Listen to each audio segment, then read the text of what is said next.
kita diberikan kepanjangan oleh Allah, diberikan kesehatan sehingga bisa dipertemukan lagi di sesi yang lain. Tapi sama di sini. Itu setelah kita melaksanakan ibadah bersama. Intinya pada malam hari ini pembahasan kita adalah yaitu marhaban selamat datang di bulan suci Ramadan, bulan yang mulia, bulan yang amat dimuliakan oleh Allah Subhanahu wa taala. Kenapa bulan suci Ramadan itu adalah bulan yang mulia? Karena banyak sekali mukjizat Rasulullah SAW yang terjadi yaitu pada bulan suci Ramadan. Yang lebih urgent, yang lebih khusus adalah diturunkannya Al-Quran oleh Allah Subhanahu wa taala yaitu pada tanggal 17 di bulan suci Ramadan. Itu mukjizat yang sampai sekarang tidak akan pernah hilang dan tidak akan pernah sampai kiamat. Bahkan Quran itu akan selalu ada, dijaga oleh Allah Subhanahu wa taala, bukan dijaga oleh manusia, tapi dijaga langsung oleh Allah. Makanya Al-Quran itu sampai kiamat masih ada. Al-Quran itu mukjizat yang sangat luar biasa. Mukjizatnya baginda Nabi Sallallahu Alaihi Wasallam yaitu diturunkan oleh Allah Subhanahu Wa Taala terjadi pada tanggal 17 yaitu bulan suci Ramadan yang biasa kita peringati yaitu Nuzulul Quran. Kita wajib itu untuk merasa merasa gembira, merasa senang ketika mau datang bulan suci Ramadan. Karenanya apa? Ada beberapa alasan. Alasan yang pertama, kita diharuskan berbahagia ketika bulan Ramadan itu akan tiba. Yang pertama, karena di bulan suci Ramadan itu bergugurannya dosa kita diampuni oleh Allah Subhanahu wa taala. Yang mana Rasulullah Shallallahu Alaihi Wasallam di dalam hadisnya pernah bersabda, al-khamsus sholawati mukaffiratun lima bainahunna. Wal jum'atu ilal jum'ati mukaffiratun lima bainahunna. Wa ramadhanu ila ramadhana mukaffiratun lima bainahunna. Jadi Rasulullah sallallahu alaihi wasallam bersabda bahwasanya as-salawatul khamsi mukaffiratun, salat yang 5 waktu itu bisa menebus dosa kita. Misalkan kita salat maghrib di sekarang ya. Setelah salat maghrib kita tidak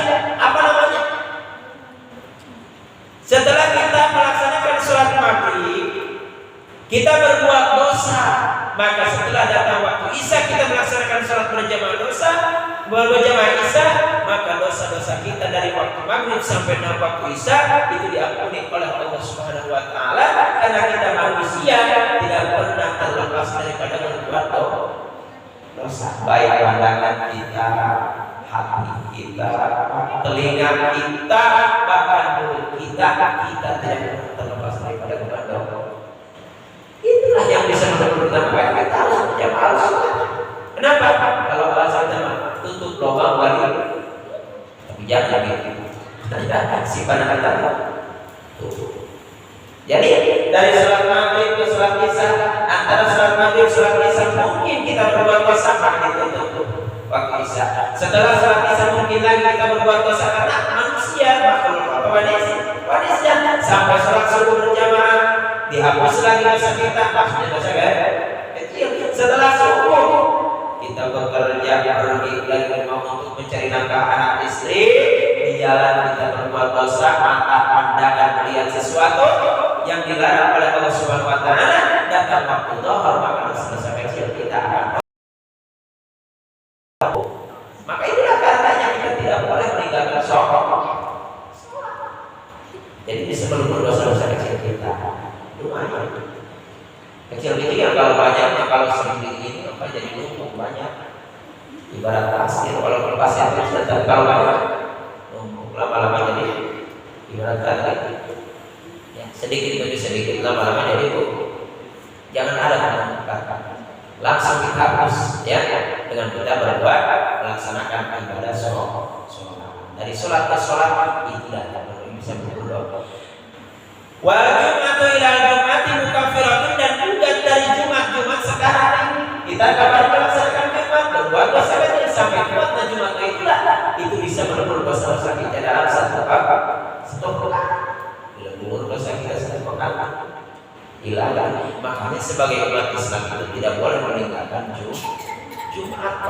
Kalau ada orang berani meninggalkan Jumat, salat berjamaah Jumat 3 kali saja, tidak diragukan lagi dia sudah kufur. Tidak diragukan. Kenapa? Karena sudah hilang keimanan di dalam diri. Awas, salat Jumat itu ya.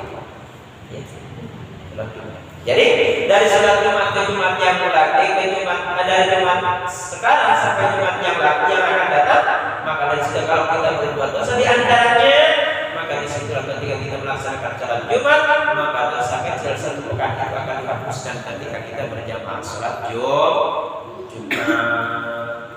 Begitu pula dengan Ramadan. Sekarang kita sebentar lagi melaksanakan Ramadan. Iya. Ramadan kita harus benar-benar difokuskan. Makanya kalau auliya Allah seperti Syekh Abdul Qadir Jailani, beliau adalah wali Allah, bahkan wali kutub, bahkan rajanya wali. Beliau itu menganggap bahwa setiap 1 tahun itu, dalam kurun 1 tahun itu, beliau menganggap bahwasanya semuanya adalah Ramadan.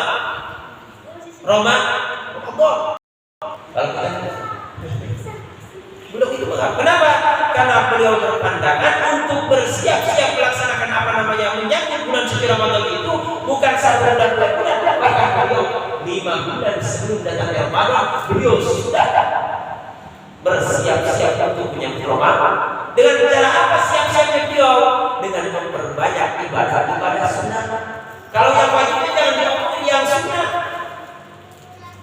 yang sunnah ditekuni, tidak pernah ditinggal terus. Nah, kata beliau, setelah kita melaksanakan Ramadan full 1 bulan, maka hikmah yang kita ambil dari bulan suci Ramadan itu pelajaran di situ di dalamnya, maka kita amalkan setelah Ramadan sampai datang 6 bulan lagi, diamalkan hikmah-hikmahnya di bulan suci Ramadan, diamalkan. Makanya tidak ada dalam satu tidak ada bulan selain bulan Ramadan dalam 1 tahun. Dalam 1 tahun menurut Syekh Abdul Qadir Al-Jailani. Ya, kalau kita 15 hari lagi baru siap-siap, bagaimana? Kenapa? Karena kalau dari awal kita sudah bersiap-siap untuk melaksanakan awal menyambut bulan suci Ramadan, misalkan kalau di bulan suci Ramadan ada ibadah sunnah, yaitu sholat sunnah yang tidak ada di dalam bulan yang lain, seperti sholat sunnah tarawih. Ini mah kita kadang-kadang salah apa? Ketika kita ketinggalan sholat tarawih berjamaah, antara aja kita mengikuti witir, kan di bulan lain tidak ada. Justru yang kita harus fokuskan yaitu sholat tarawih. Tarawih yang harus kita fokuskan, bukan witir. Kalau witir di bulan yang lain tidak ada. Tarawih. Ada berapa rakaat tarawih? Disitulah ada perbedaan pendapat. Ada yang mengatakan 8 rakaat. Ada yang 20. Jelas dari hadis yang diriwayatkan oleh Sayyidina Umar itu bahwasanya melaksanakan tarawih itu 20. Tidak ada yang melaksanakan tarawih 8. Karena hadis yang hadis yang menunjukkan bahwa sholat malam itu 8 rakaat itu bukan 8 rakaat, yang 11 rakaat itu bukan istilah tujuannya kepada tarawih, itu witir. Emang witir 11 apa? Di mana-mana. Paling banyak sholat witir itu 11 Pak. Ya. Berarti kalau yang 8 witirnya 3 berapa? 11. Makanya hadisnya itu bukan keterangan. Hadisnya itu menunjukkan bahwa hadis tersebut itu menunjukkan kepada sholat witir. Kenapa? Karena qiyamul lail itu kalau misalkan tarawih kan khusus di bulan suci Ramadan. Dan kalau itu kan umum ke setiap malam, yang setiap malam kita laksanakan itu sholat witir, bukan tarawih. Itu. Kalau tarawih berikutnya, maaf ini tarawih 2-3. Dengan bahasanya kan kalau ini kita daripada kata. Ya, daripada mumpung ada kesempatan, iya, perbanyak tarawih. Sholat witirnya 11, tarawih 20, sholat witir 11. Kalau kita tidak biasa Pak, langsung pas Ramadan kita kerjakan, capek Pak. Tapi kalau udah biasa Pak, dari 5 bulan sebelum Ramadan kita udah bersiap-siap, udah membiasakan misalkan sholat witirnya 11, tahajudnya, terus sholat tahajudnya, tadarusnya kita tingkatkan, sholat sunnahnya kita tingkatkan, zikirnya kita tingkatkan kepada Allah. Ketika datang bulan suci Ramadan udah biasa. Berarti kita tidak berat lagi. Ibarat kita dari kecil kalau makan nasi sampai sekarang makan nasi memang nggak ada tuh kita bosan-bosan makan nasi. Udah biasa. Coba kalau misalnya orang Arab bawa sini suruh makan nasi bisa nggak? Nggak ada. Emang yang biasa makan daging. Udah biasa biasakan. Jadi persiapan itu adalah biasakan dulu supaya ketika kaget, ketika datang Ramadan tidak kaget. Persiapan itu harus benar. Niat yang pertama, niat harus kita luruskan. Niat harus kita tekad, kita harus kita bulatkan bahwa nanti kalau datang bulan suci Ramadan kita sholat sunnah akan ditingkatkan. Yakin dalam hati kita pasti. Saya akan rasanya banyak sholat tahajud, sholat tasbih, hiburan dan malam suci di bulan suci Ramadan dengan tadarus Al-Quran. Iya, iktikaf di masjid, beriktikaf di masjid pahalanya besar, dilipat gandakan oleh Allah. Kalau di bulan-bulan yang lain kan kita dibalas dengan 10 ya Pak, satu kebaikan dibalas dengan 10. Tapi kalau di bulan suci Ramadan 100 sampai 700 kali oleh Allah Subhanahu wa Ta'ala. Bagaimana udah besar? Bahkan sholat sunnahnya saja dalam suci Ramadan pahalanya mirip dengan sholat wajib di lain Ramadan. Istimewa. Itu kenapa? Karena menghormati, memuliakan daripada bulan suci Ramadan.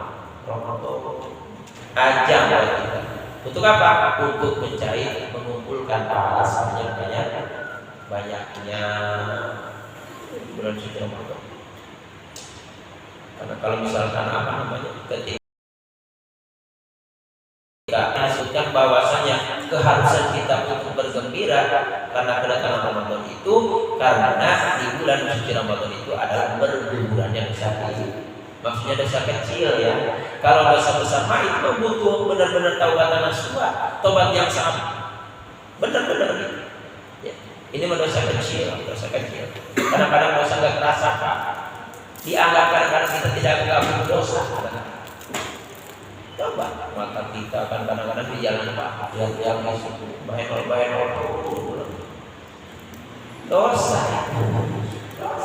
Jangan menganggap gagal dosa. Yang kedua, kenapa kita diharuskan bergembira dengan kedatangannya bulan suci Ramadan? Yang kedua, karena di bulan suci Ramadan itu Allah benar-benar menurunkan rahmat-Nya kepada kita. Tuftahu abwaabul jannah wa tughlaqu abwaabun nar. Wa sulsilatus ayat. Di bulan suci Ramadan itu bahwasanya Allah Subhanahu wa Ta'ala menurunkan rahmat kepada kita. Rahmat Allah ditumpahkan oleh Allah Subhanahu wa Ta'ala. Iya. Bahwasanya pintu-pintu langit dibuka oleh Allah Subhanahu wa Ta'ala. Pintu-pintu neraka akan ditutup oleh Allah Subhanahu wa Ta'ala. Untuk siapa? Untuk umatnya baginda Nabi sallallahu alaihi wasallam. Maka ketika kita berdoa di malam hari kepada Allah di bulan suci Ramadan meminta ampunan kepada Allah, kata Allah, pasti saya ampuni dosa kita. Ya. Bagaimana kata Rasulullah sallallahu alaihi wasallam? Kata Rasulullah sallallahu alaihi wasallam di dalam hadisnya,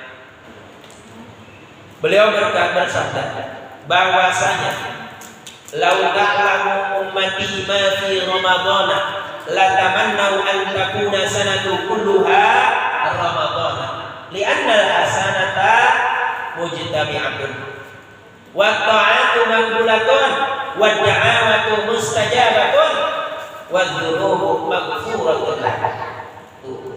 Bahkan waladat mushtaqatun li sha'imir Ramadan.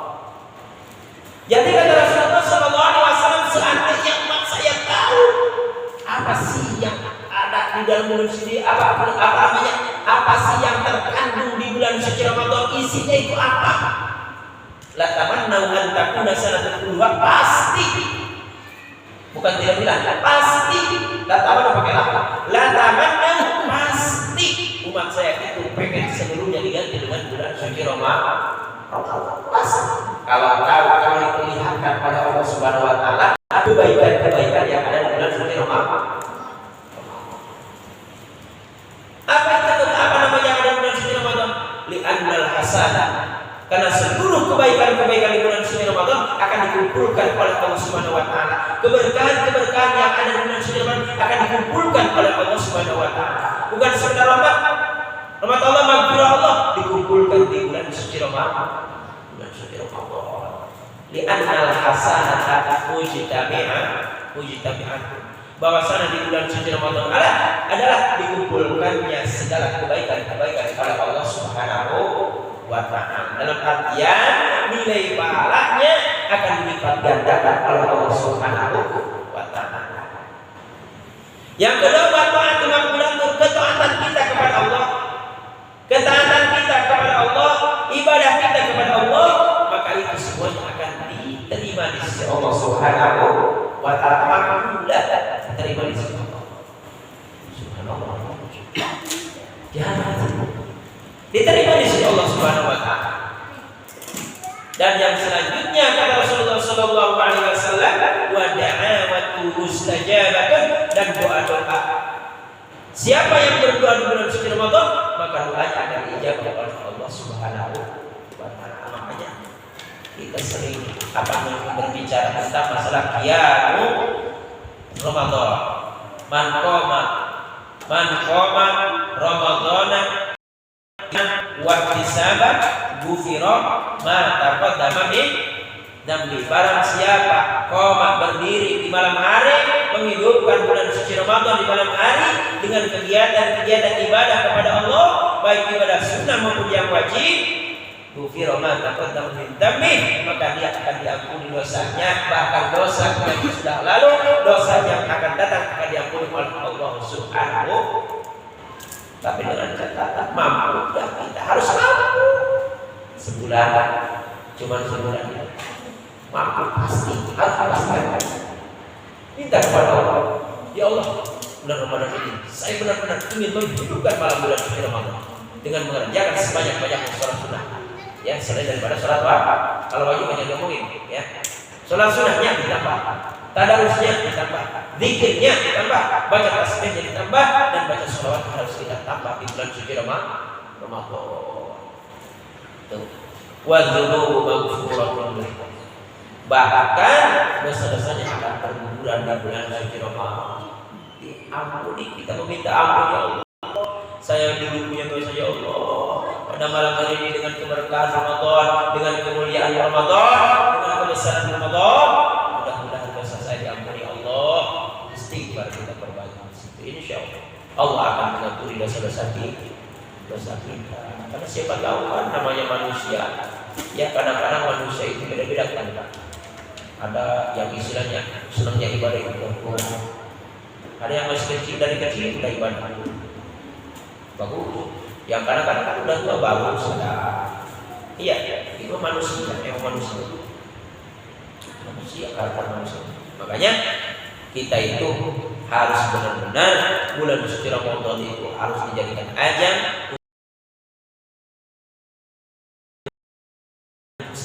agar senantiasa Ramadan lewat kita dalam keadaan bebas daripada beban dosa. Ya. Bagaikan bayi yang baru lahir dari rahim ibu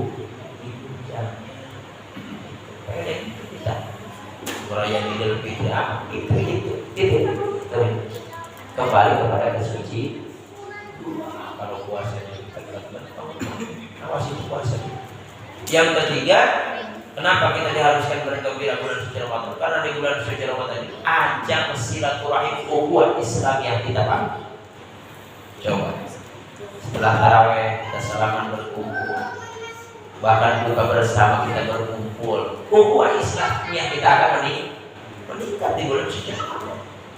Apalagi datang waktu Lebaran kita salaman berkunjung kepada sanak keluarga, saudara tetangga, berkunjung kita untuk saling maafkan.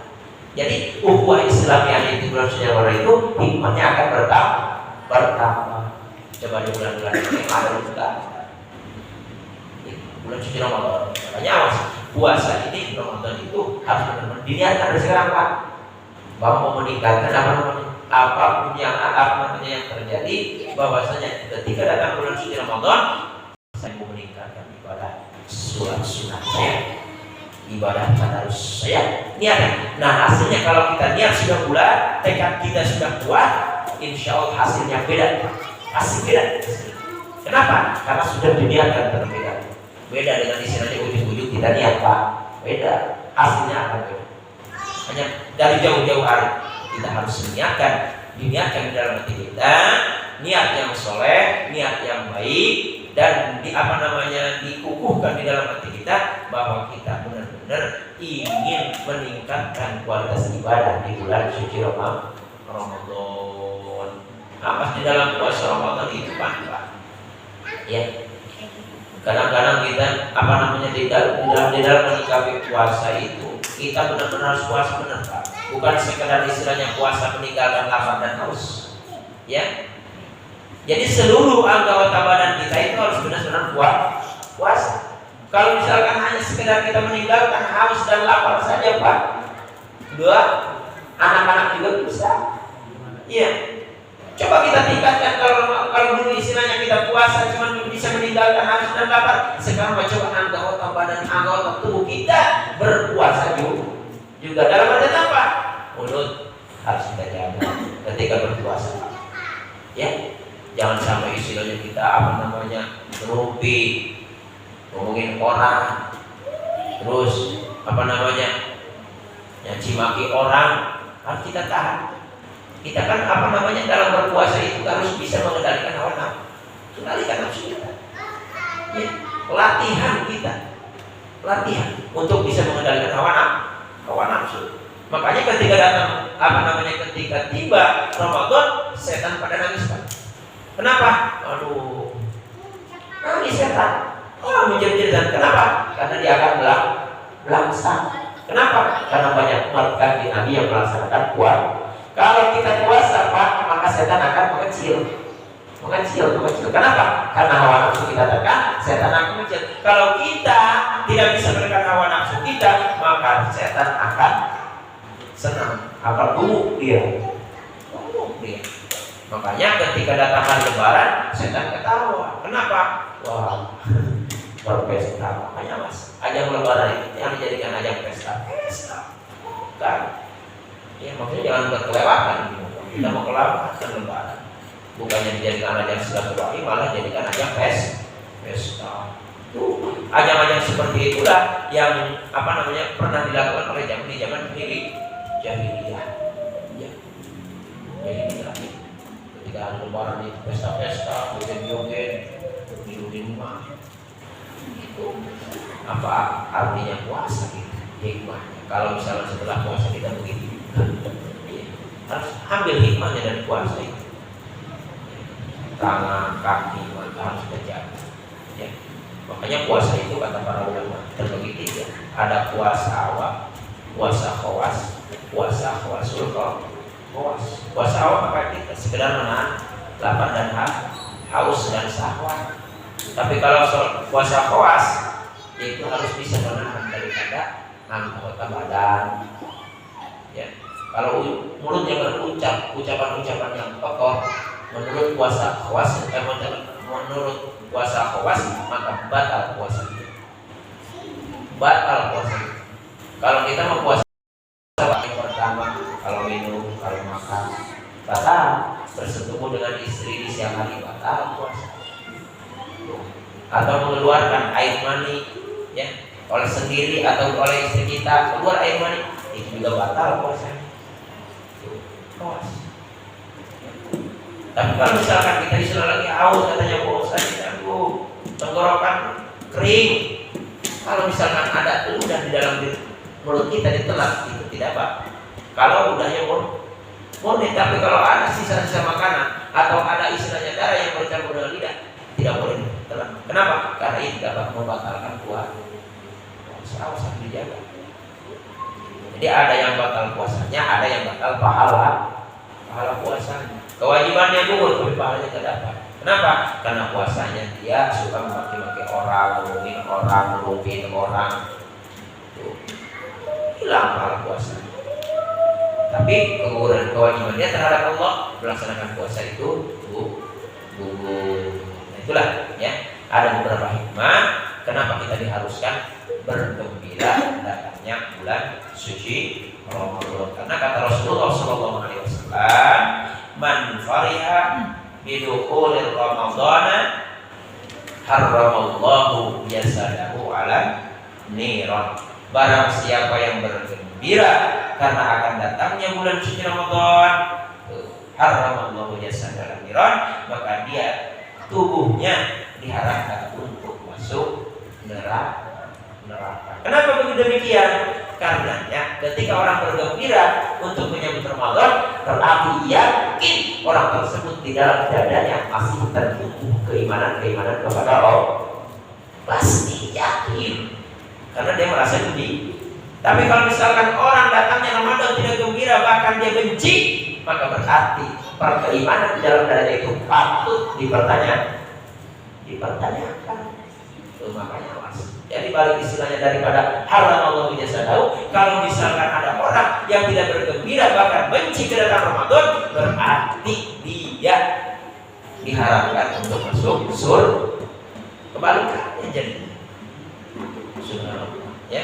Maka untuk itulah ya, sambutlah Ramadan itu marhaban ya Ramadan dengan sukacita, senang hati kita, gembira hati kita. Kita persiapkan diri kita untuk senantiasa menyambut bulan suci Ramadan. Makanya ketika tanggal 15 bulan Sya'ban ke sini ya, itu kita diharapkan untuk melaksanakan puasa sunnah ya, selain puasa-puasa yang udah kawari, dalam artian yang udah biasa kita laksanakan. Ini ujuk-ujuk tanggal 15, tanggal 16, tanggal 17 puasa. Ujuk-ujuk itu haram.